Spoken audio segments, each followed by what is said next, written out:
Hello, I'm Mick, and this is Movies TV Mad, and welcome to the Movies TV Mad Daily Live. Of course, you can follow me on Twitter. Please like, share, and subscribe. Your headlines are on the chat here, and we're going to start. Let's not waste any more time. With no further ado, let's leap off with our headline. Flash screening leak teases 10-20 minutes team up with Affleck's Batman. Ronnie Dodge, morning Mick. Good morning to you, Ronnie, and welcome to the brand new Movies TV Mad Daily Live. A leak from the test screening of The Flash suggests an appropriately epic team up between the Scarlet Speedster and Ben Affleck's Batman by John Arvidon of CBR.com. Apparently, details about Ben Affleck's role in The Flash have surfaced following recent test screening. A leak on Reddit suggests there's a team-up between Affleck's Batman and Ezra Miller's Flash that takes up nearly the first 20 minutes of the film. Wow, with Gal Gadot's Wonder Woman saving the Dark Knight from certain death. Wow! Reputable leaker viewer Anon corroborated this information but clarified that the team-up could be closer to 10-15 minutes. The Flash is expected to be Affleck's last outing as Batman. That said, Miller has teased a continuation of Affleck's Batman beyond the upcoming DC Extended Universe film. Most notably, the actor posted an image of Affleck's Caped Crusader with a Joker-like ha ha ha scribbled across it. Behind Batfleck was the text from a January interview in which the actor explained that he enjoyed playing the Dark Knight in Warner Brothers' forthcoming The Flash film, with the words "one last time" underlined using the same markup tool that created the laughter captions. Ronnie Dodge, first 10-15 minutes sounds insane what I read. Yes, it absolutely does.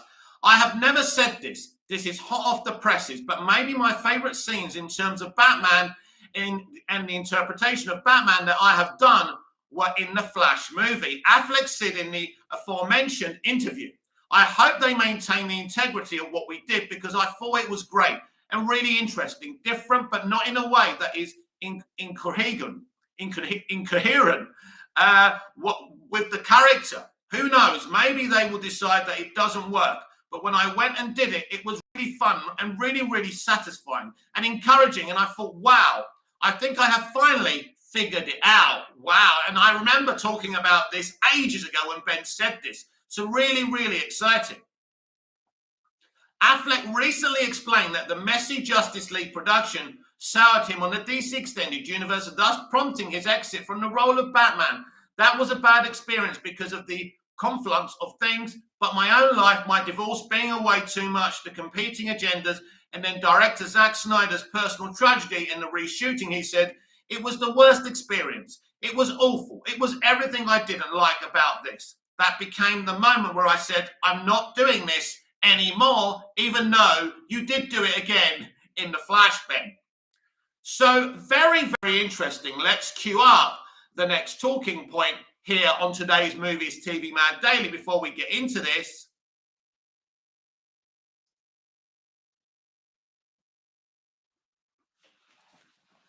Bat Super, good morning. Good morning to you. So, according to CBR.com, the first 10 to 20 minutes of the Flash movie have Batfleck and the Flash involved in some kind of hot pursuit. We've seen leaked images when they were filming this with Batfleck on the Bat bike, and Wonder Woman, according to this article, saves Batfleck's life. So it does sound really, really exciting, and it gets me really, really hyped for this movie. It's a shame we have to wait until next year, but hey, if we get to see this, I'm very excited. And also, Ben Affleck made a great point. If they decide to keep the integrity of this sequence, Bat Super, that makes me so happy to hear. I really want to see it. So do I. Bat Super.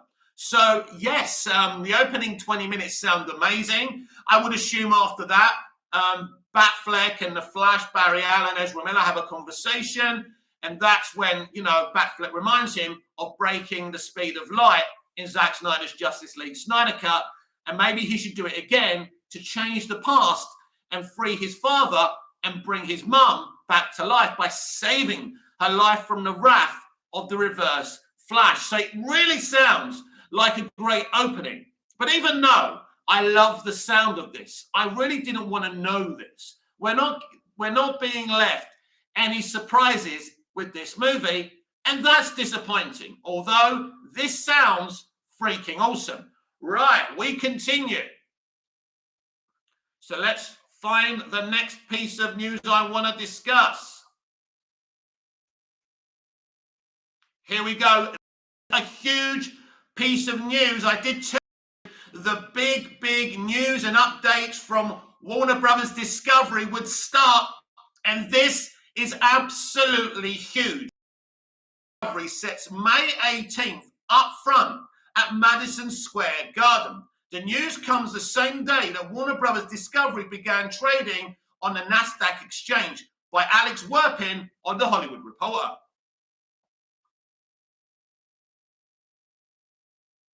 It's official.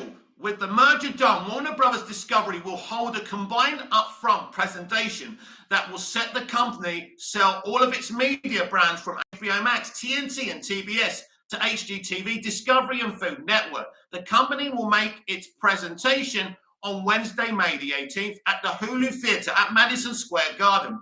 It's the theatre that sits underneath the famous arena, taking over the space that in recent years, pre-COVID at least, was used by Warner Media to make its pitch to marketers and advertisers. Warner Brothers Discovery Chief U.S. Advertising Sales Officer John Stanloff announced the move Monday.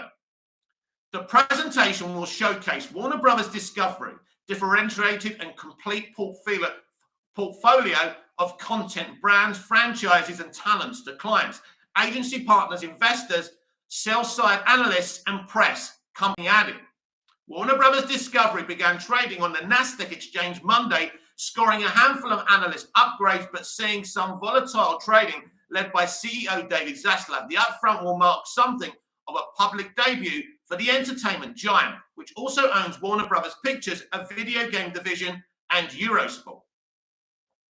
The WBD upfront will also join what it is shaping up to be a crowded upfront week with many companies that shifted to virtual events for the last 2 years, once again returning to in-person options. So very interesting. This is a very passive-aggressive move by the brand new Warner Brothers Discovery. I did tell you from the moment they were open for business, huge announcements would be made. But there's nothing more huger than this. If anything isn't announced at the May 18th Warner Brothers Discovery upfronts, you are not going to get it. If you're hoping for the restoration of the Snyderverse, this is where you're going to hear about it. If you're hoping for the release of the Ayer cut, this is where you're going to hear about it. If you're hoping for the release of the Schumacher cut, this is where you're going to hear it. This is going to be a big day. We will cover it live here on Movies TV Mag. So this is absolutely massive. Now, I don't know if Warner Media would have been doing these upfronts on the same day. Of course they would have been, I assume. But this is absolutely massive. Warner Brothers Discovery, upfronts, May the 18th. Be there or be square. This is where we find out the truth, once and for all. What they're going to do with DC. What are their plans? They'll be announcing all their brands. This is huge. This is massive. We may even see some trailers there. This is when David Zaslav makes it clear what he wants his company as a whole to be, but also what us DC fans want to know, what the heck is going on? What are they going to do? Also, there'll be confirmation of slates and release dates. So I will repeat to you, whatever isn't announced at May 18th, Warner Brothers Discovery's upfront simply isn't going to happen. Now, if he doesn't restore the Snyderverse, keep on fighting, but it would seem unlikely if it isn't mentioned on Warner Brothers Discovery upfront May the 18th. So very excited. And I will keep you apprised of that situation. So we carry on. I want to focus on the war between Grace Randolph and my fellow Snyderverse fans. So where are we? Here we are. So Carlos Digital was talking. Carlos Digital has Christopher Nolan's face on his profile. If I'm a marketing manager or any business person, I'm not thinking that at all. I'm thinking, how do we get these guys to work for us to enhance our reach? So basically, Grace Randolph did a video talking about the viability of Zack Snyder's Justice League Snyder Cut. This is what she had to say. Hey, they did. And unfortunately, releasing the Snyder Cut didn't drive up their subscription numbers as hoped. That's the point you guys are missing. They did work with you and didn't get the results they wanted. Otherwise, they still would be. So, where does all this come from? First of all, Grace Randolph isn't the authority on what the Snyder Cut did or not, or what Warner Brothers Discovery will do. Clearly, Warner Brothers Pictures, run by Toby Emmerich, never wanted to work with the Snyderverse fandom or Zack Snyder after he drove him away from his DCEU Snyderverse. Right? Let's make that clear. And Toby Emmerich never, ever greenlit the Snyder Cut. John Stankey and AT&T greenlit it. John Stankey went into his pocket and personally gave Zack Snyder $70 million of his own fortune because he was trying to launch HBO Max, because HBO Max didn't have any project. It didn't have The Mandalorian or anything huge. They needed something. They saw what was going on with the Release the Snyder Cut campaign, and it worked. She is talking utter nonsense, and I'll explain why she's doing this. I've seen the figures. The subscribers were huge because of this movie. The views on this movie were huge.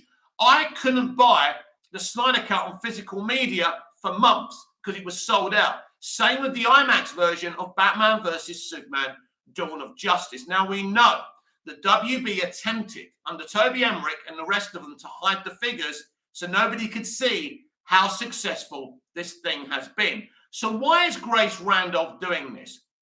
Let's give you some history of Grace Randolph and the Snyderverse fandom. She hated Man of Steel, and she actually said David Goyer and Zack Snyder should be sacked. Well, Christopher Nolan and David Goyer were sacked from working on Batman vs. Superman, Dawn of Justice, but Zack Snyder was told to keep on going, and it was nothing to do with him. They didn't blame him for Man of Steel because he was merely the director. She loved Batman vs. Superman, Dawn of Justice. She loved it. And later on, she got involved with the Release the Snyder Cut campaign, and fans of Snyder thought that she was someone that could be trusted, that she was a friend. I did warn my fellow Release the Snyder Cut and Restore the Snyderverse fans not to trust her. She will flip on a coin just like that. So why is she being so hateful and making this stuff up and doing things like this? Well, she was very angry about the hatred towards Morbius. She's also been triggered, as I have been in the past, by certain members of Restore the Snyderverse trashing other DC movies to try and show how much better the Snyderverse is and how the Snyderverse should be restored and the Hamadaverse should be destroyed. So she's been triggered by this. So she decided to go down this tangent. But what she's saying is not true. Basically, HBO Max wouldn't be in such a healthy position now if they didn't release the Snyder Cut, Zack Snyder's Justice League Snyder Cut, on HBO Max. These are facts. The physical copies were sold out. It did really, really well for HBO Max and Warner Media and AT&T. There's no question about that. Does this mean David Zaslav's going to restore the Snyderverse? Not necessarily. We will find out what's going on the Warner Brothers Discovery up front, which, as I said, we'll be covering here on Movies TV Man. But it could be that David Zaslav decides to say to Scott Stuber over at Netflix, look, we don't want to deal with the Snyderverse here at Warner Brothers Discovery. And, how about, you do it. You deal with it and we share the profits. That may be something that actually happens because Snyder is pretty much a Netflix man there. So there's still hope We will see what happens there. But if I was a betting man, it wouldn't surprise me if the Snyderverse isn't restored, if it's ever going to be restored over on Netflix, and we will have to wait and see. Disinferno, excited for slow-mo speedfall scene with saving civilians. Okay, then you've seen the movie, obviously. Anyway, we move on. So there's that. Grace Randolph being utterly toxic and speaking untruths. What else is new? It's very, very sad. What I would say, though, just before we finish on this subject, don't go into her. Don't bully her. Don't attack her. That's what she wants. She wants to prove that we're toxic bullies, and Warner Brothers Discovery shouldn't be listening to us. Don't take the bait. Don't fall for the trap. So we continue. Talking about Restore the Snyderverse, there was a banner launched yesterday up in the air to congratulate David Zaslav and ask him, please restore the Snyderverse. And I have a little article here. Fans rally for the Snyderverse as Warner Brothers Discovery merger finalizes. Fans take skies to rally for the restoration of the Snyderverse after Discovery's successful acquisition of Warner Media from AT&T with social media campaigns and Sky banners. This is by Zach Benz of a site called The Daily Planet. Fans of Zack Snyder have been rallying for the filmmaker's take on the DC universe for years. Campaign for Henry Cavill's Superman, Amy Adams' Lois Lane released the haircut, and the restoration of the Snyderverse took place throughout the pandemic, all tailing on the success of Zack Snyder's Justice League, which he has a fan-run campaign to thank for its praised release last year on HBO Max, and that's only a handful. Now, following the successful merger of Discovery and Warner Media, rebranded as Warner Brothers Discovery, fans continue to campaign for the restoration of Zack Snyder's vision for the DC cinematic universe. Bat Super. I used to watch Grace back in 2015, 2016, leading up to BVS, but she gets a lot wrong, and her obsession with Chastain is so strange. I haven't seen anyone behave like that. Yes, we talk about Ezra Miller getting the help he needs. I think that Grace should definitely get the help she needs. Listen, I understand why she's turning against my fellow Snyderverse fans. A lot of them can take things to a deep level. And I understand she's triggered about the Morbius thing, because so am I. But making up stuff and saying that they did work with us, they didn't. They released the Snyder Cut for their own ends. They were desperate. They hadn't made any plans. They had no Mandalorian like Disney Plus did. They were unorganized. And the pandemic didn't help them either. If they were that professional, Green Lantern Corps on HBO Max should have been ready to go for the launch of HBO Max, but they were unprofessional and they didn't do their jobs properly. They needed Zack Snyder's Justice League Snyder Cut desperately. They saw the popularity of it. They saw the fan campaign. She's not being honest. One such fan is frequent Daily Planet contributor Sam Kent. Independently, Sam successfully organized a flyover Sky banner that read WB Discovery restored the Snyderverse during last month's Oscar Awards red carpet. And here's a little picture. WB Discovery restored the Snyderverse. Probably can't see that well, but there you go. John, morning, Mick. Good morning to you, Johnny, and welcome to the Movies TV Mad Daily Live, the place where we update you with all the DC live action news and everything that I think is relevant in entertainment. This was possible because of the fans' generous help and support Sam wrote on GoFundMe. We even had fans who messaged for instructions on how to donate to charity after the fundraiser had closed. And that fills my heart with pride for the Snyderverse fandom. Thank you for your trust in the organization of the previously Sky Banner event. Sam again organized the flyover in Hollywood, California, this time congratulating Warner Brothers Discovery's recently christened CEO, David Zaslav. The recent banner read, "Congrats, David Zaslav, restore the Snyderverse," and flew over WB Studios, the Hollywood sign, and the Hollywood Walk of Fame. We respectfully, strongly, and passionately ask David Zaslav to give Zack Snyder a call and restore the Snyderverse. The GoFundMe page for the flyover read, We are a patient, persistent, and loyal fandom who believes in artistic integrity, directorial vision, and compassionate storytelling. It will make tremendous business sense for WB Discovery to complete the Snyderverse saga and then have your own fresh interpretation without the baggage of past executive mismanagement, while also earning the goodwill of DC fans. Another flyover is scheduled for next month in celebration of the Snyder Cut's official announcement. After the Sky Banner on Monday, April the 11th, the next Sky Banner will be on Friday, May the 20th. The anniversary of the Snyder Cut being officially announced to be released on HBO Max. Sam said on the GoFundMe page, the text of the Sky Banner for that event will be Restore the Snyder Cut, release the air cut in Restore the Snyder Cut. Anyway, release the air cut in support of Ayer's vision of his 2016 film, which was savagely vandalized by the studio. So very, very interesting. Listen, my fellow Snyderverse fans and stands have done everything they can, and you will continue to keep doing everything you can to get the Snyderverse restored. There's nothing else you can do but continue doing this. But the reality is, everyone, I don't know if it's going to happen. As I said, May 18th, Warner Brothers Discovery up front is key, because if you don't hear anything, it's just not happening. That doesn't mean we can't stop fight. We should stop fighting. I'm saying that be realistic about what's going on here, and if it happens, great. If it doesn't, the fight goes on. Ban Super, if the Snyderverse gets restored, it's going to be so fun being on Twitter. I will ready the popcorn if that happens. Bat Super, I hope WB Discovery works something out with Snyder. I hope they bring back Ayer as well.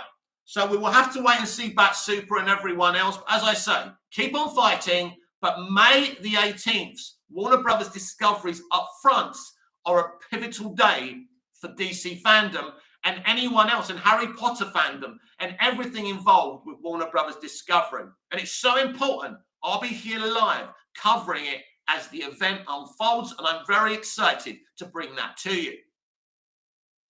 So, right, we continue our headlines. So, make sure I haven't missed anything.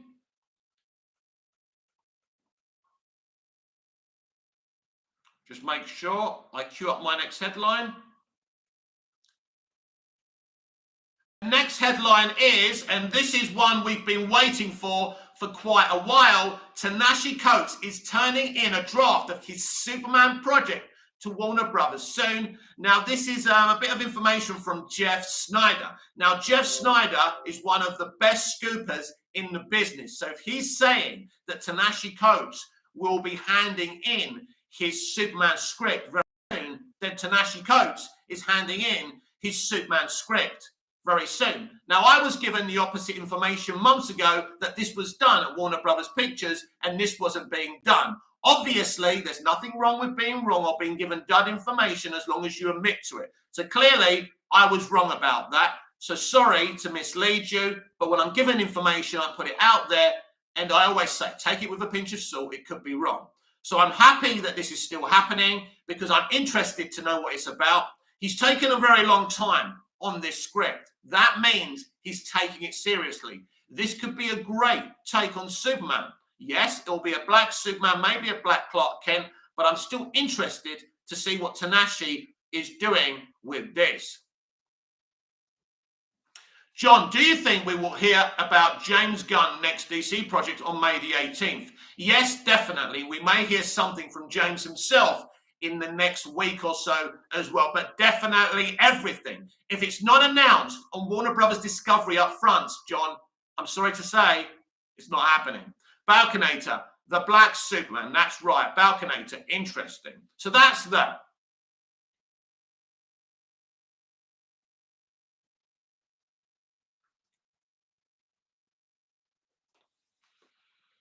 So we continue with the entertainment headlines away from DC live action. Stranger Things Season 4 is like Game of Thrones, says creators. While shedding some more light on Stranger Things Season 4, the Duffer Brothers compare the latest installment of the Netflix series to Game of Thrones by Christopher Fiducia of Screen Rant. Stranger Things Season 4 is like Game of Thrones, according to creators Matt and Ross Duffer. Stranger Things became one of Netflix's hottest shows when Season 1 released in 2016. The fantasy horror series continued to be just as popular for Season 2 and 3, and the first half of Season 4 is premiering on Netflix on May the 27th. The second half of Stranger Things Season 4 will then premiere on July the 1st. Based on the trailers for Stranger Things Season 4, Netflix has given audiences a pretty good idea of what the story will entail. The main group of characters will be split up this time around, with Hopper in Russia, Eleven and Byers' family in California, and the rest remaining in Hawkins, Indiana. Yeah, the rest of the characters nobody cares about, by the way. The story of Victor Creed, Robert Englund, has also... Oh, God. Hang on, I've lost it. Hang on. So, yeah, the story of...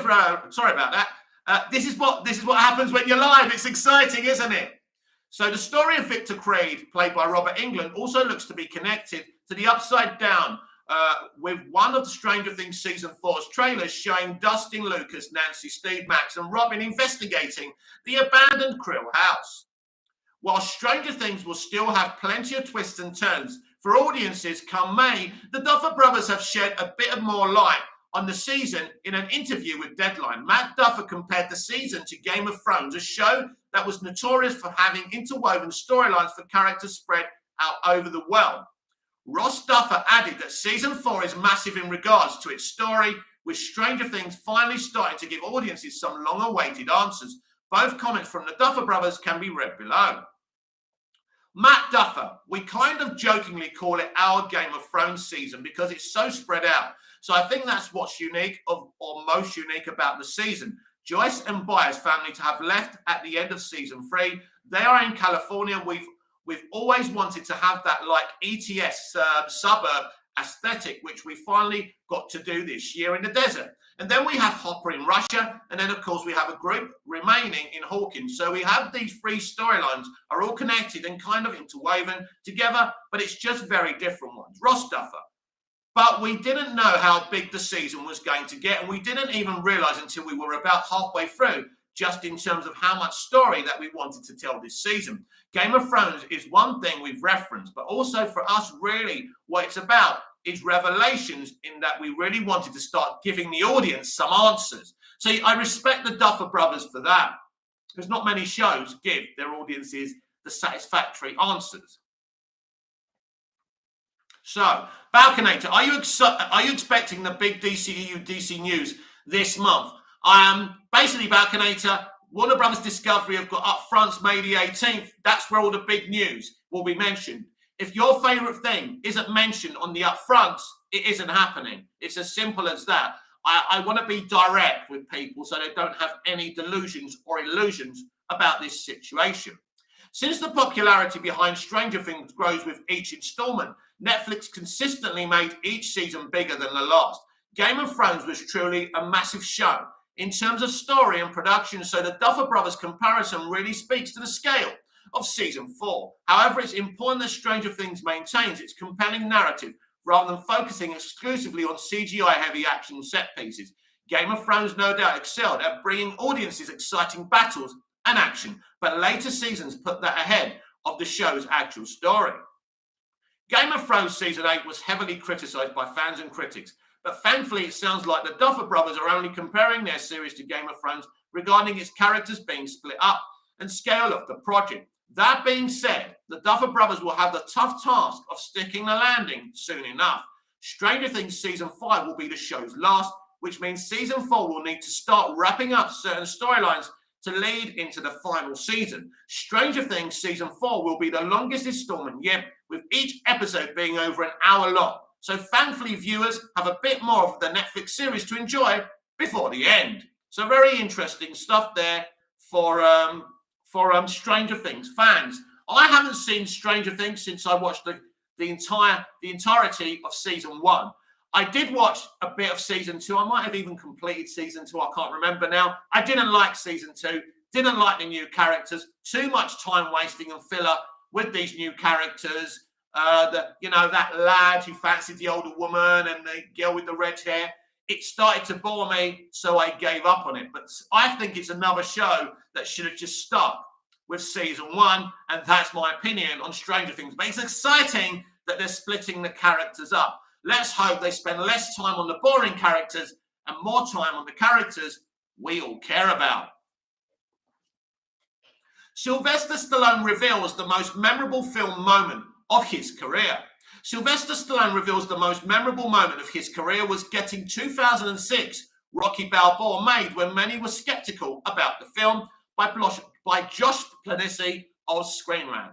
Sylvester Stallone reveals the most memorable moment of his career was producing, directing, writing, and starring in Rocky Balboa. With a career spanning upwards of 5 decades, Stallone has cemented himself as one of the greatest action stars of all time. His first major claim to fame was writing and starring in the watershed boxing drama Rocky in 1976, which launched its respective franchise and made Stallone's name almost synonymous with champ. Rocky's cultural impact led to the Stallone-helmed follow-ups Rocky II, Rocky III, and Rocky IV, with latter being an unapologetic, massively successful byproduct of the hyper-muscular 1980s following the titular Rocky's battle with the seemingly invincible Ivan Drago, Dolph Lundgren. The Italian stallion returned in 1990's Rocky V, which saw the Philadelphia slugger lose his wealth and be forced into retirement. The sequel failed to connect with audiences and is largely considered the worst film in the Rocky franchise. Let me just say something about Rocky V, because I think Rocky is one of the best franchises ever made. Yes, superior to the MCU. I like Rocky V, and I'll tell you why. Because Rocky is a rags to riches story.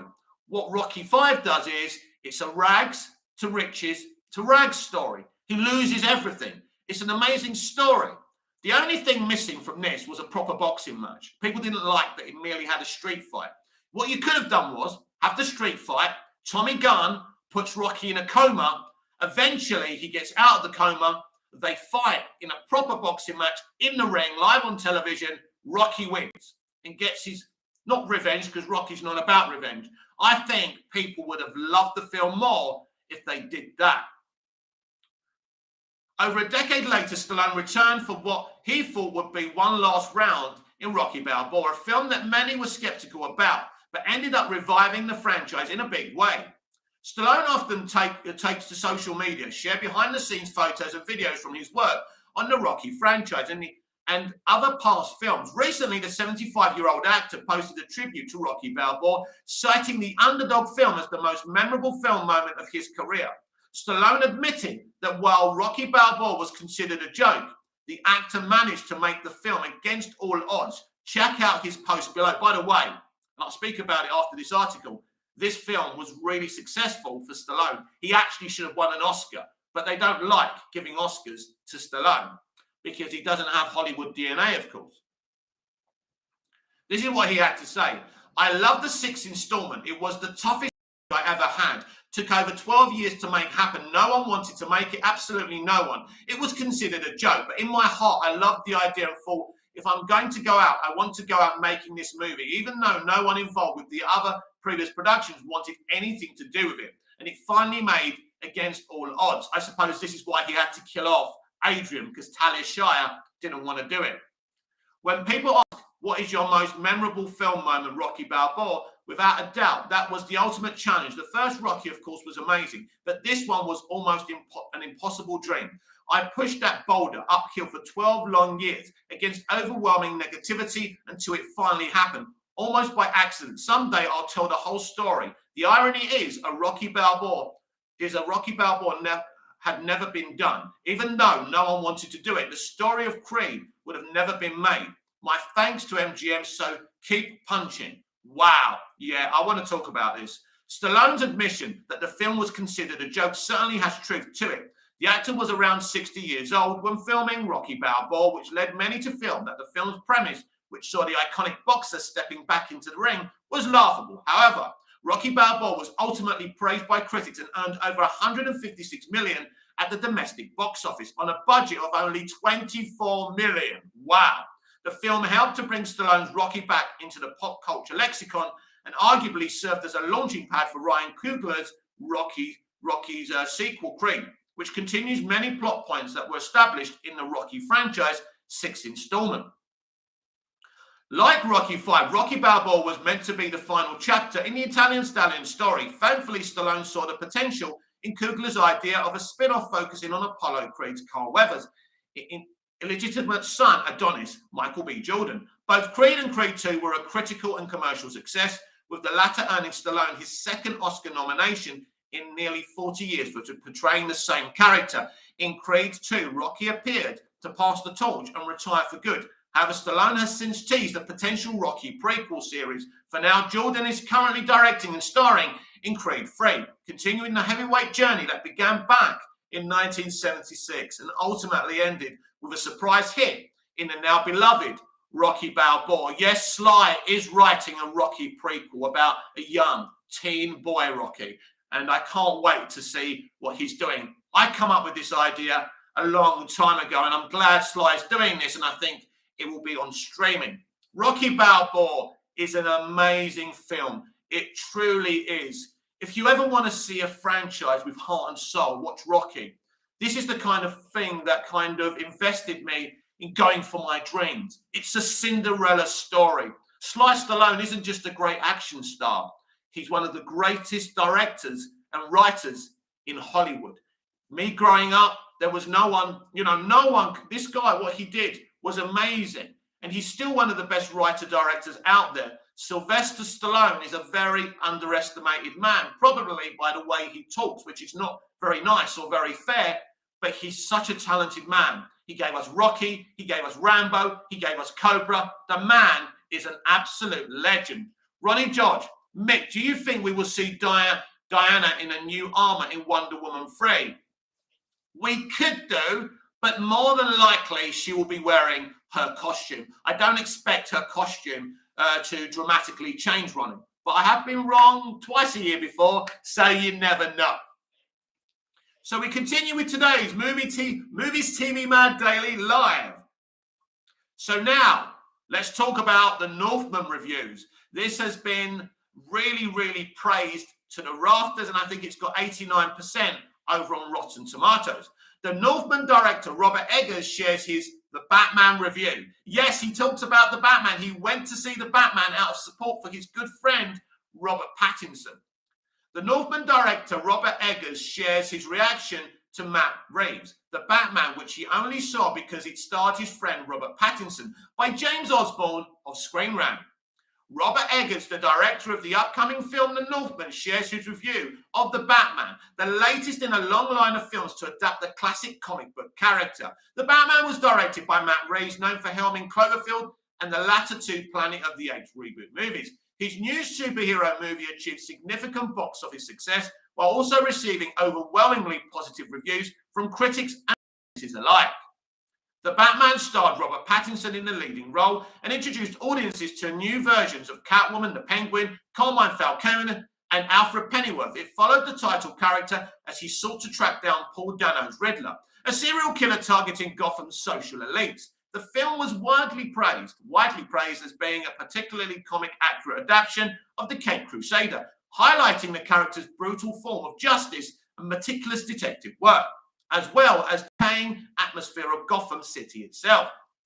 Now, in an interview with The Guardian, Eggers, who previously worked with Pattinson on The Lighthouse, shares his thoughts on The Batman. While reflecting on his own upcoming film, The Northman, the director says he admires Reeves' ability to make a big studio blockbuster while maintaining his artistic identity. He admits that he only saw the film because Pattinson was in it, but that he learned a lot from watching the film.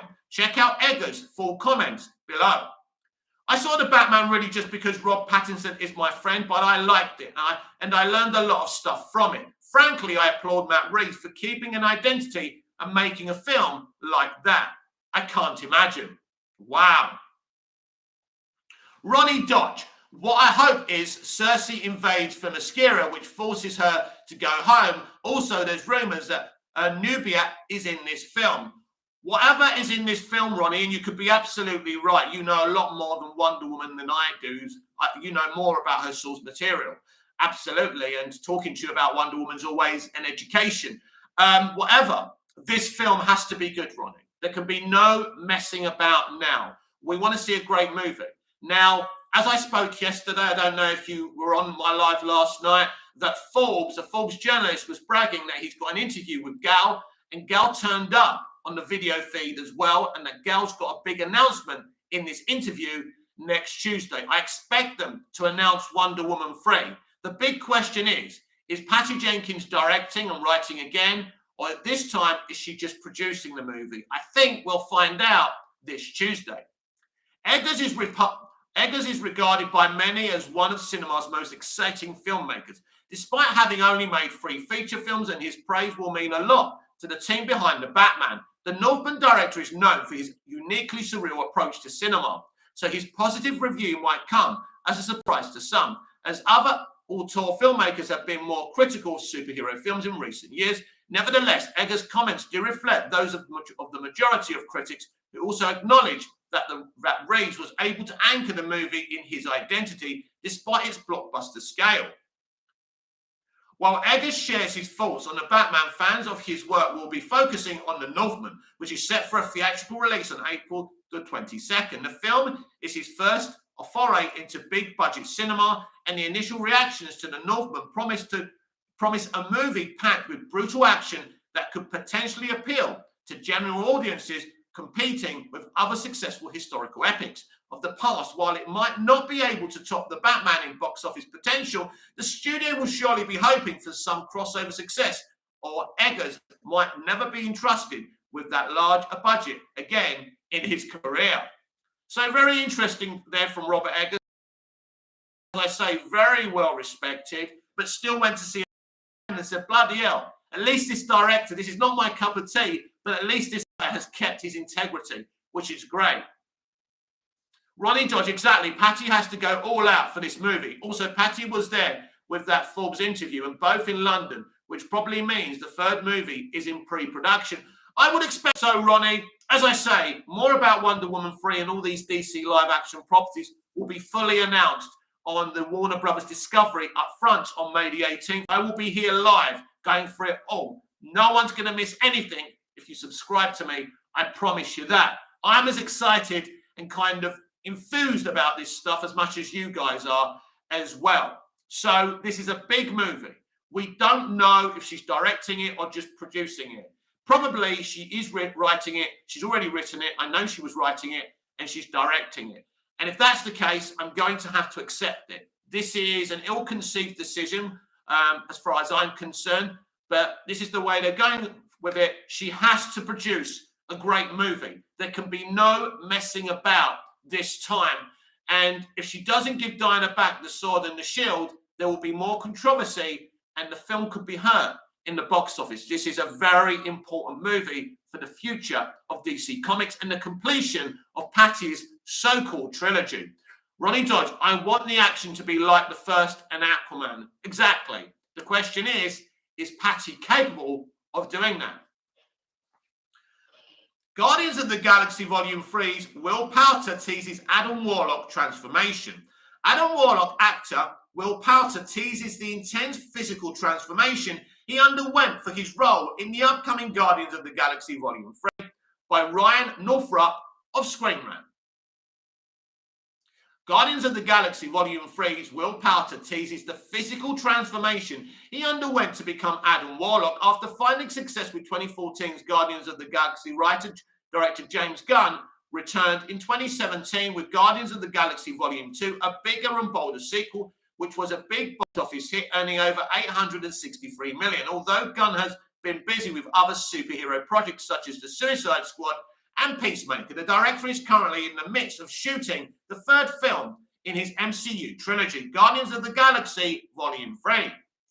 Also with the regular crew of heroes, including Chris Pratt's Star-Lord, Zoe Saldana's Gamora, Dave Bautista's Drax, Vin Diesel's Groot, Bradley Cooper's Rocket, and Karen Gillan's Nebula, it was announced last year that Guardians of the Galaxy Volume 3 would feature Poulter and Adam Warlock. The announcement didn't come as a surprise for many fans, however, with the post-credit scenes in the Guardians of the Galaxy Volume 2 have featured Elizabeth Debicki's Aisha overseeing the creation of a powerful being, dubs Adam.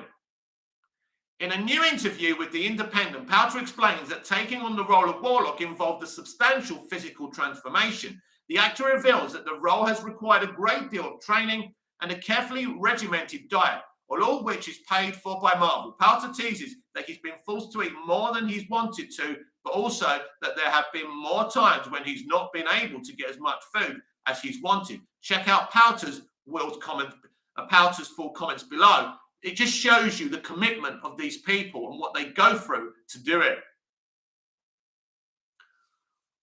Ronnie Dodge, I think after Guardians 3, James will focus on DC. That's always been the case, Ronnie. He was very upset that he was fired over an incident that happened 8 years ago that didn't break any laws.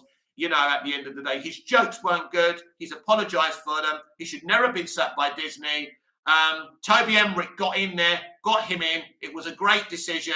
And he, you know, WB came in for him when no one was coming in for him. And that's great. And he's very grateful for that. So he's done with Disney and the MCU after Guardians 3, and DC's gain is the MCU's and Marvel Studios' loss. It's been a lot of gym work and very, very specific diet. It means not particularly civilized at times. Quantities of food you wouldn't necessarily want to ingest, and other times not enough food. I've gone through a series of different diets over the last few months. Now I'm in a maintenance phase, which is quite nice. I'm not eating copious amounts of food to bulk, and I'm not cutting. I'm just maintaining my weight. I've gone through periods of looking at food and feeling like I can't face it. And then you blink and the next minute you're ready to eat furniture because you're so hungry. Will Powter's regimen sounds strict, and the actor stresses that to Marvel, his mental and physical health has always been number one. The actor doesn't describe exactly what audiences can expect from his appearance in Guardians of the Galaxy Volume 3, but it certainly sounds like fans will get to experience a significantly bulked up and muscled version of Adam Warlock, not unlike the character's impressive physique in the comics. One thing Poulter does say, however, is that he wouldn't recommend anyone do what he did to get ready for a job. And then we have to talk about the morality of that as well, really. Powter joins a host of other well-respected actors who have pushed their bodies to these limits for a role in a film. Christian Bale is famous for physical transformations he undertakes for various roles, even going as far to lose a record-breaking 63 pounds for The Machinist, which would seem even more drastic an approach than what Powter is experiencing. Even within the Guardians of the Galaxy cast itself, Pratt underwent a similar physical transformation, shedding weight and boasting a highly toned physique by the end of his training. It remains to be seen what Powter's Adam Warlock will look like in Guardians of the Galaxy Volume 3, but it would seem like audiences might be in for a comics-accurate depiction of the iconic character. Yeah, very, very interesting. It sounds like Will didn't enjoy this at all. JDTSB, hello there, my friend. He didn't enjoy this at all. And there's a bit of cruelty to this, but it's part of the discipline. And, you know, back in the day, 50 years ago, you didn't have to do this for films. But the audience has changed, and it demands comic book accuracy, and these directors command comic book accuracy. And sometimes when you look at the talent behind, you know, these movies, you feel bad for them. But unless they do this, they can't have the roles. And this is the regimented situation that they go through.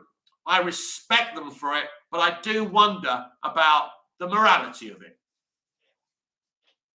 So we go on. What's next? Next is about the upcoming Jurassic World movie. Laura Dern teases Jurassic Park cast's relationship in JW Dominion. Laura Dern has described what the relationship between herself, Sam Neill, and Jeff Goldblum is like in the upcoming Jurassic World Dominion by Joseph Cumner, interesting name, from Screen Rant. Laura Dern describes what the relationship of the returning cast is like in Jurassic World Dominion. Originally announced in 2018, the upcoming film will be the third in the Jurassic World trilogy and the sixth in the franchise. Dern and Sam Neill will return to the series to reprise the roles of Dr. Sattler and Dr. Grant. Their first appearance since 2001's Jurassic Park 3. They will also be reunited with Jeff Goldblum's Ian Malcolm, a combination that hasn't graced the franchise since the 1993 original.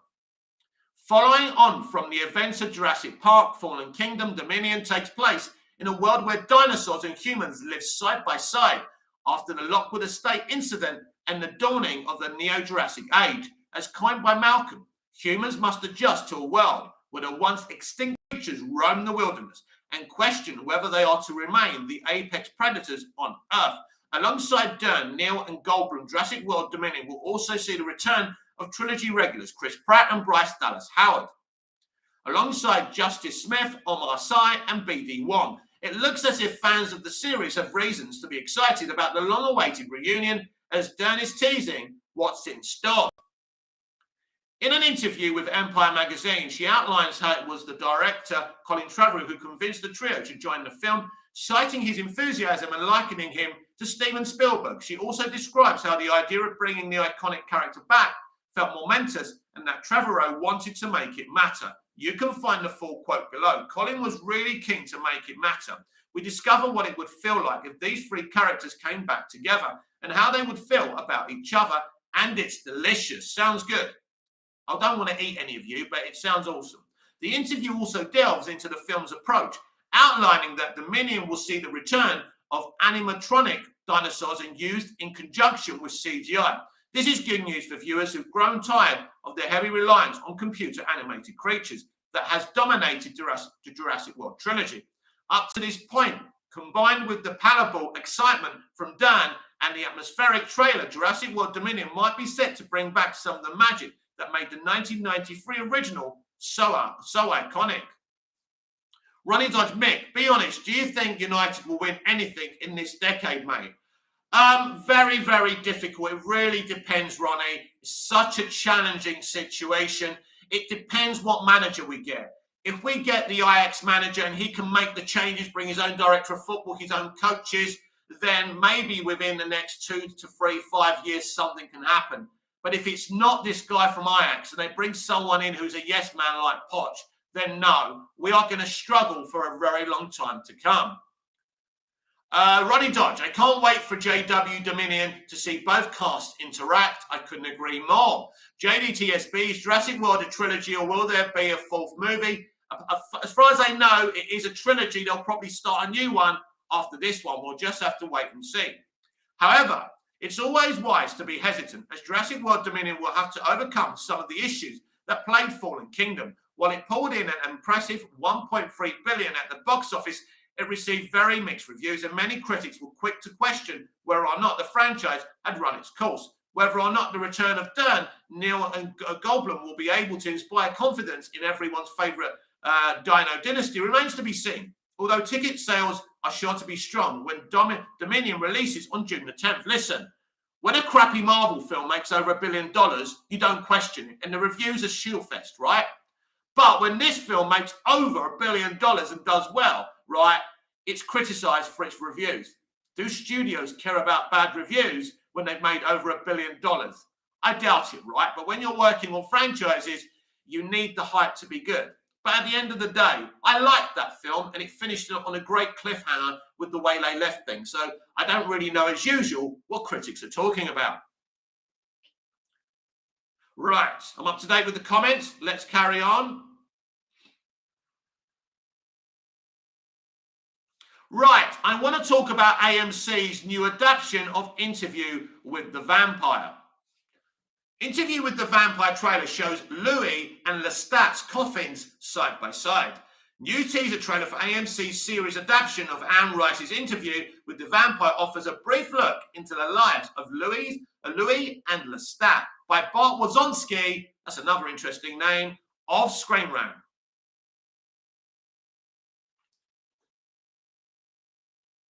Ronnie Dodge, I know the original Rex takes on a bigger dino in this movie, which is going to be essential, whatever that says. And yes, I would say awesome.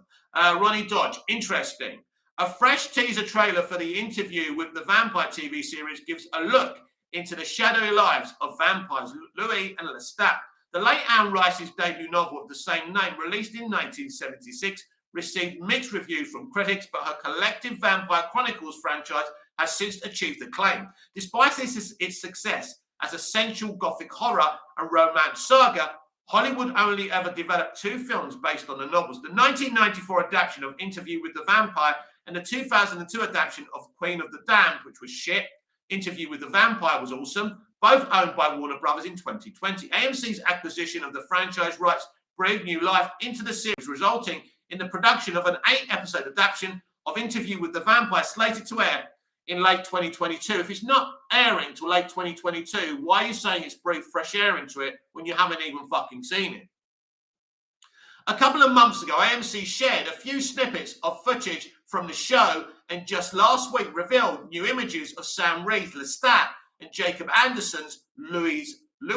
Now, AMC via Spoiler TV have dropped the teaser trailer for Anne Rice's Interview with a Vampire. The video notably obscures either lead actor, instead highlighting a caped figure retreating into what appears like a colossal white plantation house. An automobile is outside a building, further evidence that the series will shift timelines from the book's 18th century setting. Let's say that again, book's 18th century setting. The figure then appears to be carrying someone up a flight of stairs, flipping a switch to close an opening in the ceiling before two coffins are shown side by side. Check out the trailer below. The trailer also confirms a full 2022 release date, implying the show could appear on AMC in time for Halloween. Director Alan Taylor and showrunner Rowling Jones began filming Interview with a Vampire last December, and there seems to be a sufficient amount of footage already. The trailer did not show Reed or Anderson directly, but it does suggest there could be more of a vampire duo's day-to-day lives. The full scope of Louis and Lestat's relationship will be revealed later this year when Interview with the Vampire debuts on AMC. JDTSB wasn't even aware there is a new Interview with a Vampire. Does it look good? I haven't seen the trailer. What I'm going to say is this.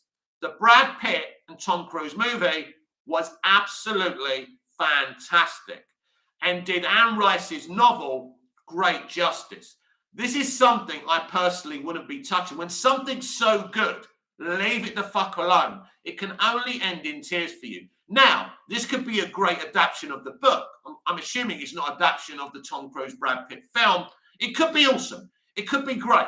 But personally, stop rebooting great works of art because it's done. Be more fucking original. Stop being so lazy.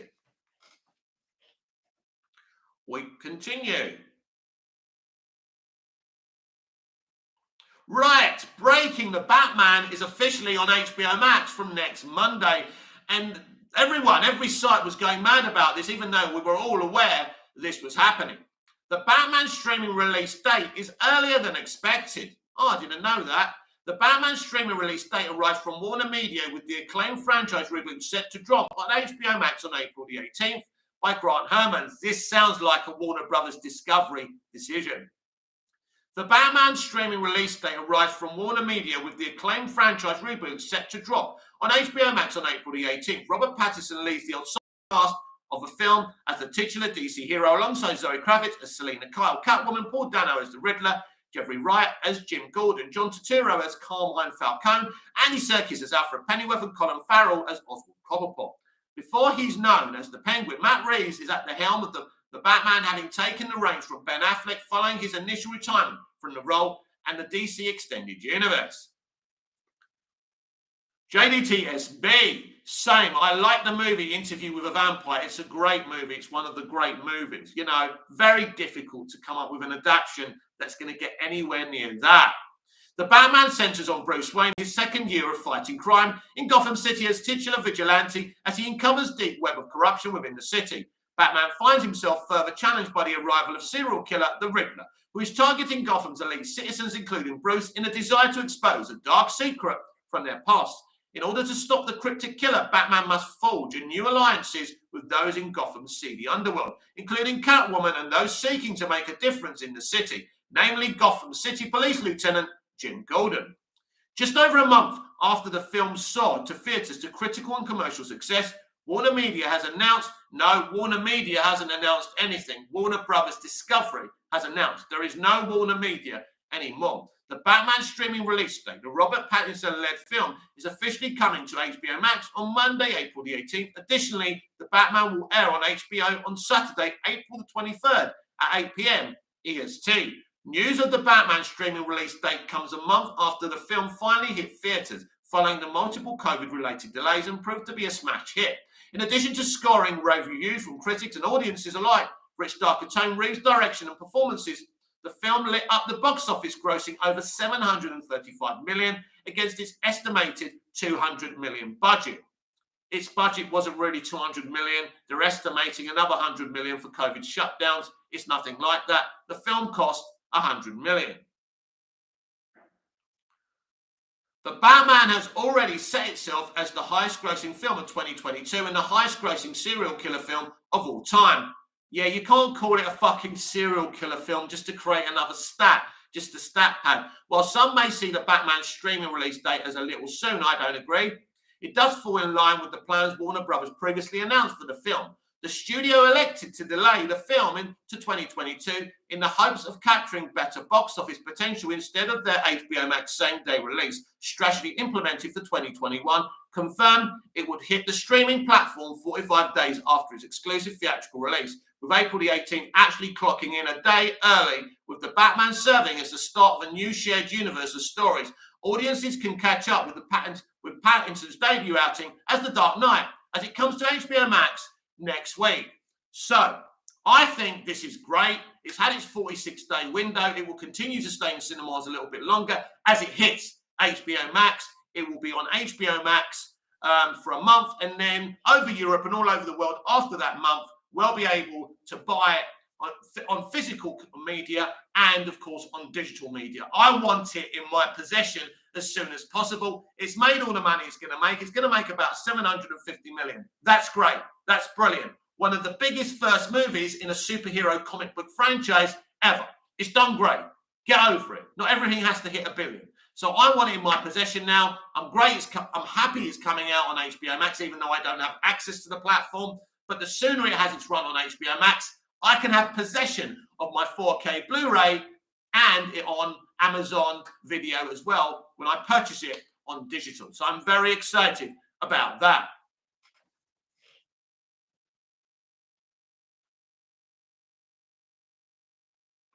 Right, now we actually get to the Northman review I was talking about. The Northman review, Eggers' Viking epic, is brutal and thrilling, yet lacking. Right, here we go, because Screen Rant are experts on films, aren't they? Anyway, this is by May Abdulbaki of Screen Rant. The film has a lot going for it. It's fantastic battle scenes and mysticism that elevates the protagonist's journey, but it's lacking in overall character. Directed by Robert Eggers, who co-wrote the screenplay with Zejon, The Northman is a fascinating story of revenge, at least on the surface. A son avenging his father's murder is a gruesome affair in The Northman, with Eggers leaning into Norse mythology and the legend of Amleth, who inspired William Shakespeare's Hamlet. The film has a lot going for it. Fantastic battle scenes and mysticism that elevates the protagonist's journey, but it is lacking in overall character. Young Amleth, Oscar Novak, is thrilled that his father, King Awudai, War Raven Ethan Hawke, is back, celebrating a victory against an enemy. Awudai believes it's time for Amleth to become a man, and so he takes him to Hima the Fool, William Dafoe, a jester and a priest, to begin his training. However, everything changes for Amleth when his father is attacked and killed in front of his eyes, and his mother, Queen Gudrun, Nicole Kidman, captured years later, and adult Amleth, Alexander Skarsgård, seeks to avenge his father and save his mother, leading him on a journey to restore his family's honor and take back the life that was stolen from him. The Northman lacks a sense of nuance in its characters and its story. There is very little learned about Amleth following his father's murder or how he came to be found by the Berserkers. Right, can I just say something? Who gives a fuck about the details of his past or how he came to be here or there? That's not what it's about. It's a fucking epic revenge story. As long as it's emotional, and as we see the character develop, we get to know him. That's where you get character and personality. So I don't agree here. A violent group who attacks a village and kill most of its people. It's hard to be fully invested in his character when there isn't much depth to be found there beyond the obvious. Hang on a minute, right? How many Van Damme revenge movies did you see, right? I saw a lot. They didn't do much character development. Weren't you invested? Wasn't it awesome? This is another way of doing it. This is doing it in an epic way with Norse mythology. It's interesting. It is exactly what it's supposed to be for the audience that want to see it. They're beyond the obvious. Amleth's mission is straightforward, but Eggers could have done a lot more to push his action beyond the basic needs to kill his father's murderer, especially when he learns quite a few things about the past he had not known before. To that end, the Northman feels like it barely scratches the surface of its story, leaving audience with crumbs rather than a full feast. But maybe that's you. Maybe you want everything kind of spoon-fed to you, and maybe that's not what modern audiences want. The use of Norse mythology is excellent, however, often unnerving and striking at once. Mysticism is employed to both startle and aid Amleth in his revenge, which infuses the film with a tremendous amount of excitement and intrigue each time. Visually, The Northman is stunning, with cinematographer Jarin Blashank boosting the film's colour palette with variations on light, shadow, and striking grey tones that inform and shape each scene, as well as Amleth's journey throughout. There is a gruesome ruthlessness to everything, with Eggers going all out in the brutality of it all. The battle scenes are well choreographed, with the village takeover especially being standout as the camera tracks the chaos and Amleth's own movements, without losing sight of the sheer violence and heartbreak of the moment. It is bloody and filled with rage, something which keeps the momentum of the film from plummeting. Alexander Skarsgård really leans into playing Amleth like a beast who is let loose on his prey. His eyes are set watching for Jean, Amleth's uncle, with an intensity that lingers and never dies. The actor is certainly passionate in the role, though there could have been a bit more done to elevate the emotional aspects of his plight. Nicole Kidman as Queen Goodworth has a couple of moments that fully allow her character to take shape, and Kidman excellently plays them exceptionally well.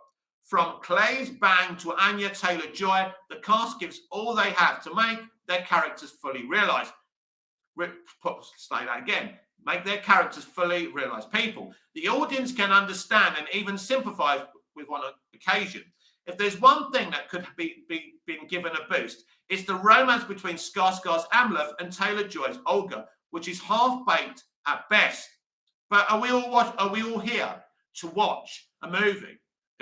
Focus on a romance, or are we here to watch a bloody fucking revenge bloodbath? I think we know why we're going to see the movie. So the romance being half-baked really doesn't matter. While The Northman has a lot to offer and is quite beautiful and masterful in its execution, there is something missing. The film begins to meander a bit in the middle before getting back on track, and the lack of additional character development, anything that would have given the film more depth, prevents The Northman from reaching its full potential. By the end of it, all audiences might find they wanted a bit more from the story, even if as they were brought into the passion and violence of Amleth's vengeance to so viscerally. Right, just to finish off what they're saying in this review, basically, no one's going in this film for depth. We know why we're going to see this film. It's because Eggers has a talent in making something epic and something raw and something violent. It's a revenge story. And that's why people are coming in to see this film. So the criticisms of this film by this Screen Rant journalist are not relevant.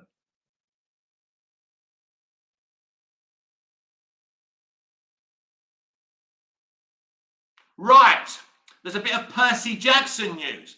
Big news last night as they cast their Percy Jackson. Disney Plus cast Percy Jackson for new TV show. After months of anticipation, Disney Plus officially cast the Adam Project's Walker Scobell as the lead in its upcoming Percy Jackson series by Rachel Abernathy of Screen Rant. Disney Plus's highly anticipated Percy Jackson series has found its lead in the Adam Project's Walker Scobell, Rick Riordan's beloved Yar series Percy Jackson, and the Olympians once seemed primed to be the next Harry Potter level big screen franchise. But the two movies that arrived from Fox in 2010 and 2013 failed to win over the fan base. Luckily, it is getting a second shot at a proper adaptation for a streaming series on Disney Plus. Riordan confirmed Percy Jackson was in development with Disney back in 2020, but it's officially received the green light earlier this year. The casting process heated up soon after. Unlike the movies, Percy Jackson's show will stick with younger performers to tell its story. This falls in line with the books, which follows 12-year-old Percy's adventures after he discovers he's actually a demigod and is the son of the Greek sea god Poseidon. Percy Jackson Season 1 will be comprised of 8 episodes and is expected to begin filming this summer. Riordan hinted recently that some major casting announcements were on the way, and now the biggest has dropped. Disney Plus has announced that Walker Scobell has been cast as the lead for the Percy Jackson series. He's just coming off a breakout role in the Netflix film The Adam Project opposite Ryan Reynolds and Mark Ruffalo, and will next be seen in the movie Secret Headquarters, which stars Owen Wilson, Michael Perea. Disney Plus also issued the official character breakdown for Percy, which fans will find closely aligns with the books, which is a good thing. JDTSB, I hope they do a better job with Percy this time. So do I. It does seem like they're going to be a lot faithful with this, and they do seem, Disney, to be taking this seriously. Percy Jackson is a smart and compassionate kid with a sharp sense of humour. He's always seen himself as an outsider, in no small part because of how the world sees his ADHD and dyslexia. He's impulsive and rambunctious and is quick to anger when things seem unfair to him. But beneath his cynicism is an affectionate son and loyal friend who just wants to do right by those he cares about. If only he could find a place where he fits in. So it sounds pretty good. I don't know anything about Percy Jackson, to be honest. Scobell's casting announcement also featured the confirmation that production is still on track to begin this summer. Percy Jackson Season 1 will cover the events of Riordan's first book, The Lightning Thief. Not long after discovering his godly origins, Percy must embark on his first quest when the king of Olympus himself, Zeus, accuses him of stealing his master lightning bolt. Percy Jackson will travel to exciting locations like Mount Olympus and the underworld in its first season alone, and Riordan has already promised they are true to the books, while bringing in some fresh elements. Riordan's involvement with Percy Jackson has gone a long way in easing concerns among fan base. Yeah, when you've got someone like Jo Rowling involved with the original Harry Potter series, and she didn't let them take any liberties, and when you get this guy, the author of the books, being involved, then they can't take the piss. And it's very important when that happens. Although J.K. Rowling's involvement in the writing of the Fantastic Beasts prequel Harry Potter franchise hasn't gone down as well. Still on deck are the casting announcements for the key roles of Annabeth and Grover. While those are undoubtedly also exciting, things can't get much bigger than the titular lead. The Adam Project was Scobell's first movie, yet that film is more than enough to show audiences that he will make an excellent Percy Jackson in the Netflix blockbuster. Scobell played the younger version of Reynolds' character, and therefore had to match the Deadpool actor's witty personality. Percy is known for his wry nature, and it already looks like Scobell will be able to balance that with his more sincere moments. Percy Jackson so far seems to be in good hands. So we go to our next story, and this is about X-Men hype in the MCU. JDTSB, they need to do Narnia as well. Does Disney still own the movie rights to that? As far as I know, they do. They made an excellent trilogy as far as I'm concerned. The Chronicles of Narnia was great. I thought, well, Lucy was my favourite character in that, but I loved that. I thought all 3 films were great. Waltz and all. The first one was amazing. I would love them to do something as long as they are faithful to C.S. Lewis's adaptation and they don't go down this political, level, this direction that they keep on going on. So we'll have to wait and see for that. But I would like to see, I do agree there, I would like to see more of live-action Narnia on Disney+. MCU X-Men movie hype accidentally boosted by joke comment. Marvel writer Jennifer Katin Robinson accidentally boosts hype for the MCU X-Men movie with a joke comment citing Michael Waldron as its writer by Grant Hermans of Screen Rant. Marvel writer Jennifer Katin Robinson accidentally boosts hype for the Marvel Cinematic Universe's X-Men movie with a joke comment citing creator Michael Waldron as its writer. Robinson rose to stardom with the 2019 critically acclaimed Netflix romantic comedy Someone Great, and followed it up with HBO Max's further acclaimed road trip dramatic Unpregnant. She would make her debut in the Marvel Cinematic Universe as a consulting producer on the Disney Plus series Hawkeye, and is gearing up for her first major film in the franchise, Thor: Love and Thunder, which she co-wrote with director-star Taika Waititi. The X-Men previously made their way to the big screen with Fox's film franchise that ran for 20 years to most positively reviews across its 13 movies and strong box office returns, ultimately grossing a combined 600 million, something like that, billion against a combined 1 point, whatever it is there, billion budget. Following Disney's acquisition of 21st Century Fox, the decision was made to bring the X-Men franchise to a close due to the final installments, Dark Phoenix and the New Mutants, receiving poor reviews, lackluster box office figures, with Marvel Studios having subsequently required the rights to the characters. Studio head Kevin Feige confirmed in 2019 San Diego Comic-Con that a mutant-centered film within the MCU was in development, though didn't explicitly state X-Men as the focus of the project. And though word has gone largely quiet since, the first major update may have just been revealed. To celebrate her birthday, For Love and Thunder co-writer Jennifer Katin Robinson took to Instagram to share a handful of pictures from her camera roll. Loki and Doctor Strange, Multiverse of Madness. Michael Waldron responded to Robinson's post with a cheeky message of good luck with your life, to which the fellow Marvel writer responded with good luck in writing X-Men, referencing the LA Times April Fool's story in which Waldron was said to be writing the X-Men movie while Zack Snyder would direct. Check out a screenshot of the interaction below. Jenny Katin, it's my birthday. Fake Michael Waldron, good luck with your life. Jenny Katin, fake Michael Waldron, good luck with writing X-Men. Clearly, they're just continuing a joke. After working on Rick and Morty and Community, Michael Waldron has soared to stardom with his work as head writer, creator, and executive producer on Disney's Plus Loki, which subsequently landed him the job of writing Doctor Strange in the Multiverse of Madness, on which he started from scratch with director Sam Raimi, following original co-writer director Scott Derrickson's departure from the project. Waldron has further grown in popularity with his work as creator of the acclaimed wrestling drama Heels. Wow! Stephen Amell Heels is run by this guy. That's interesting. Which is currently developing season 2, as well as landing the job of writing Kevin Feige's untitled Star Wars movie. Wow! With his relationship growing at the House of Mouse, Waldron went on to sign a lucrative and rare exclusive production deal with Disney. Though Robinson's revealed that Waldron is set to write Marvel's X-Men movie was ultimately a joke, it doesn't seem entirely out of the realm of possibility for it to come true. Not only has the writer established a clear trust with the various studios owned by Disney, but Doctor Strange in the Multiverse of Madness is also bringing back some variant of Patrick Stewart's Charles Xavier. Good point.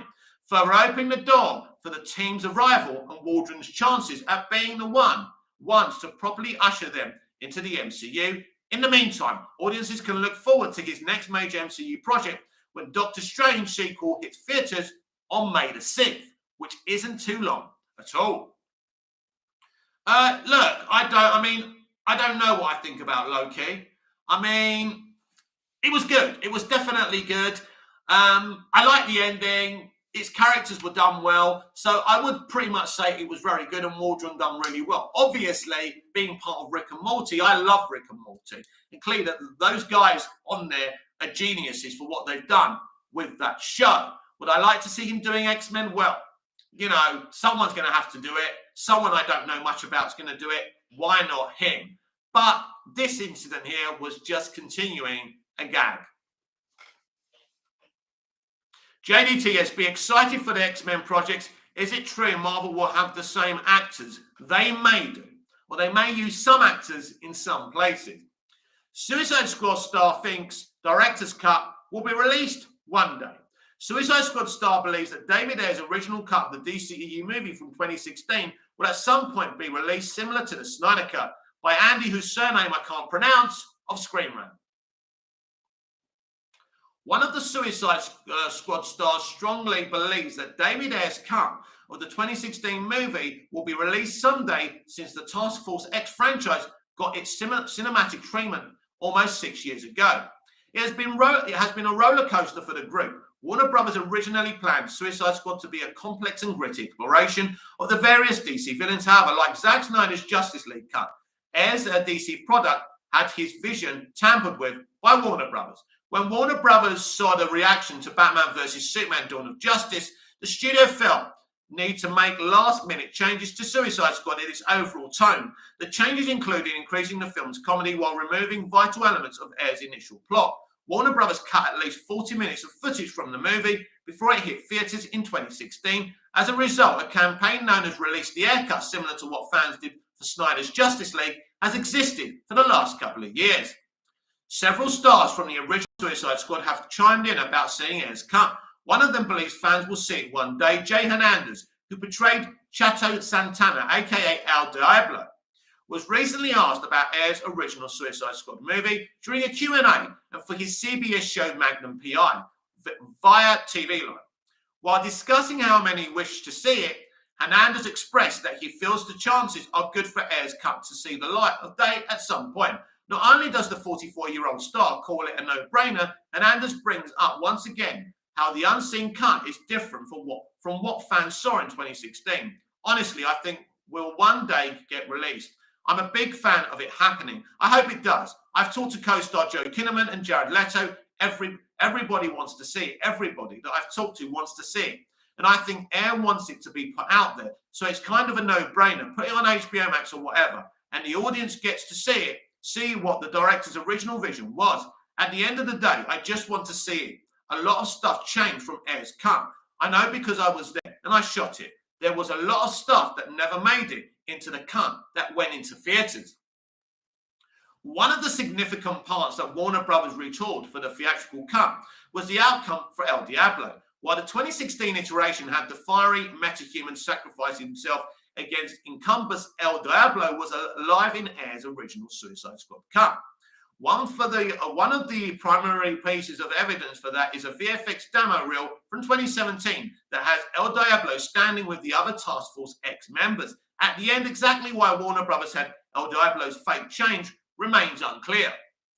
After Zack Snyder's Justice League made its way to HBO Max, former Warner Brothers CEO Ann Sarnoff confirmed there are no plans for Air's Suicide Squad to be released.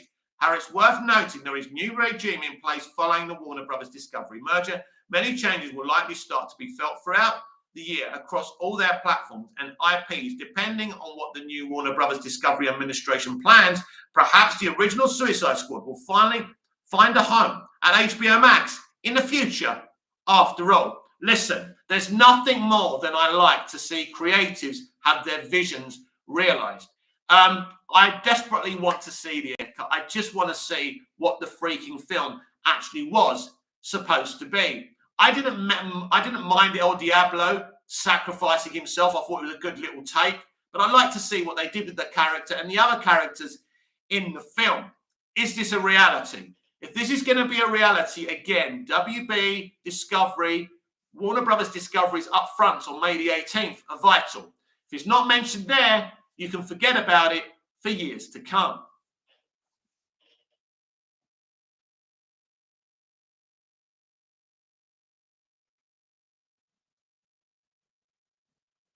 Right, now we move on to Doctor Who. Now, some very interesting developments from Chris Chibnall took place yesterday. I was astounded that he made this comment. Doctor Who showrunner expects timeless child twists to be ignored. Doctor Who showrunner Chris Chibnall has revealed he expects his controversial timeless child retcon to be ignored in the show's future by Thomas Bacon of Screen Rant. Doctor Who showrunner Chris Chibnall thinks future showrunners will ignore his controversial timeless child twist. No one can fault current Doctor Who showrunner Chris Chibnall for his ambition. His tenure is most notable for ambition for one of the biggest retcons in Doctor Who history. The idea that the Doctor is not a Time Lord at all, instead she is the timeless child, a being who potentially predates the universe itself and who became the base genetic code for the entire Time Lord race. The timeless child retcon divided the show's fan base, you could say that. Some have objected passionately to it, angered at how it breaches existing canon. Others are willing to wait and see, curious about where the story is leading, because so far it feels incomplete, as though Chibnall has laid the foundation that he will build upon in the upcoming centenary special that will mark the end of Chibnall's era. With Russell T Davies, the man responsible for Doctor Who's revival in 2005, returning, Davies has already expressed support for the timeless child retcon, interpreting it as simply opening up unlimited vistas for the future stories. He's going to support it publicly. He has no choice. Chibnall's his friend. He's not publicly going to say this is a piece of shit. But Russell would never have done this. However, despite Davies' public statements, it seems Chibnall fully expects Davies to move away from the Timeless Charm. It's one of the few drama series without a written Bible and era. Era contains a contradiction of left turn from what has come before. He observed in an interview with Radio Times, any future showrunner will ignore it or run with it, or I fully expect Russell to ignore it.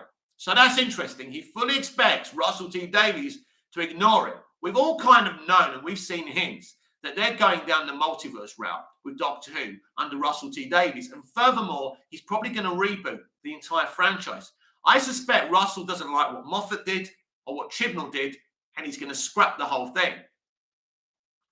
In truth, Chibnall's statement is quite a shocking one. There is a strong sense in which the Timeless Child is perceived as defining Chibnall's era. For him to expect Davies to ignore it is tantamount to an admission it hasn't worked. Exactly. There will undoubtedly be an intense debate over whether the concept was fundamentally flawed, the execution failed, or the coronavirus pandemic severely disrupted Chibnall's plans. More COVID-19 excuses, I see. Whatever the reason, Chibnall seems to accept the idea to be treated the same way as past attempts to redefine the Doctor, such as the ill-advised twist in 1996 Doctor Who TV movie that revealed the Doctor is half human. I don't mind that, as long as it's explored. They never gave those people a chance to explore it because they wouldn't allow them to continue that movie in a series. It's possible Chibnall is hoping to redefine his tenure. Doctor Who Flux and Doctor Who Holiday Special Eve of the Daleks were notable for pushing a relationship between Jodie Whittaker's 13th Doctor and her companion, Yaz. This latest companion romance will be further developed in the spring special, Legend of the Sea Devils, and is already confirmed to continue into the centenary special. Chibnall may well be pivoting, intending to make the relationship the emotional centre of his Doctor Who story rather than the Timeless Child. How creatively bankrupt can you get? I'm sure, I suspect that Chris Chibnall didn't write Broadchurch Season 1, which was the only series which was any good, because his Doctor Who is full of creative bankruptcy, and I'll explain to you why. He hasn't developed his Doctor. I have a female Doctor. Here she is. She's female. I don't have to bother developing her character or giving her her own version of the character. Oh, look, I've got a companion of colour. There you go. There he is. I don't have to do anything with Ryan, right? I give him this condition, but I don't really expand on it. Sometimes I even forget about it. Right. I have an Indian or an Asian. I don't know exactly where Mandip's from, but I have a minority female character called Jazz. I'm not really going to do anything with her apart from her getting gooey-eyed over the Doctor, right? Because, hey, then she can be gay, and that's kind of really cool. More optics, but I'm not going to do nothing about that until the last few episodes. Oh, I know. I'm going to set a precedent. I'm going to do an arc that says the Doctor predates the Time Lords, and they used her genetic code. Sounds like quite an interesting idea, but I'm never going to bother expanding on it until the very final episodes or episode. Oh, I'm going to introduce a female doctor of colour. Yeah, great, more optics. Am I going to do any spin-offs? Am I going to do a departure episode explaining her character? No, I'm going to wait to the very final episode and give a little tidbit about her Doctor. Oh, but I know, I'll do a book about it, or I'll do a comic about it instead. Maybe we'll get some expansion on Big Finish. Apart from that, no, zero. If you are slaughtering this era of Doctor Who because Chris cast a female, I have nothing to say to you. That's not why his era failed. His era failed because of creative bankruptcy and something the extreme left in the entertainment industry do. Optics, optics, optics. They talk about representation, inclusion, bang people out there and do nothing with their characters. Don't minorities and women deserve the same concentration in character development and storytelling as the men do? Don't they? What kind of representation and inclusion is that, everyone? So there's that.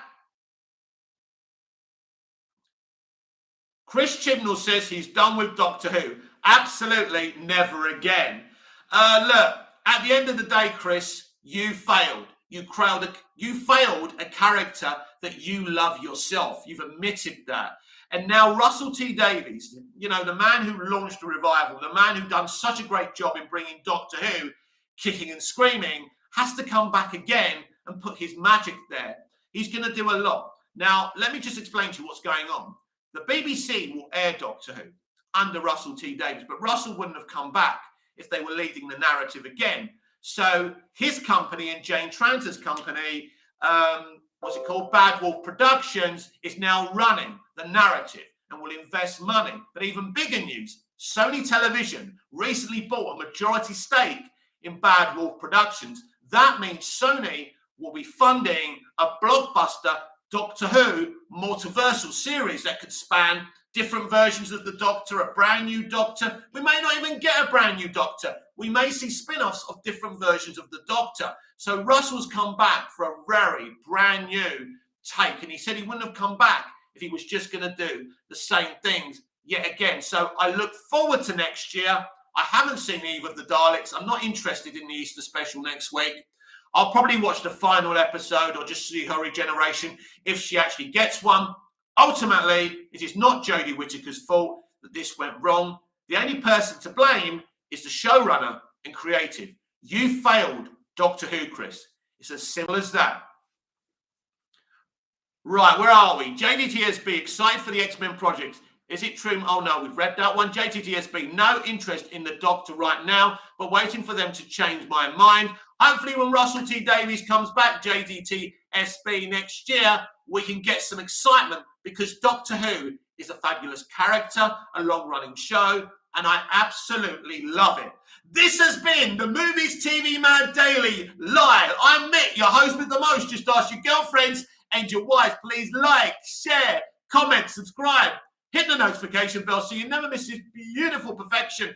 I will be back tonight with Movies TV Mad Live. So get your comments ready. Think about what you want to talk about. And I'll be here for an hour, maybe a couple of hours, depending how I feel. So until then, please like, share, and subscribe. Spread the word of me to the world. And until we see each other again, goodbye, au revoir, auf Wiedersehen. See you again soon.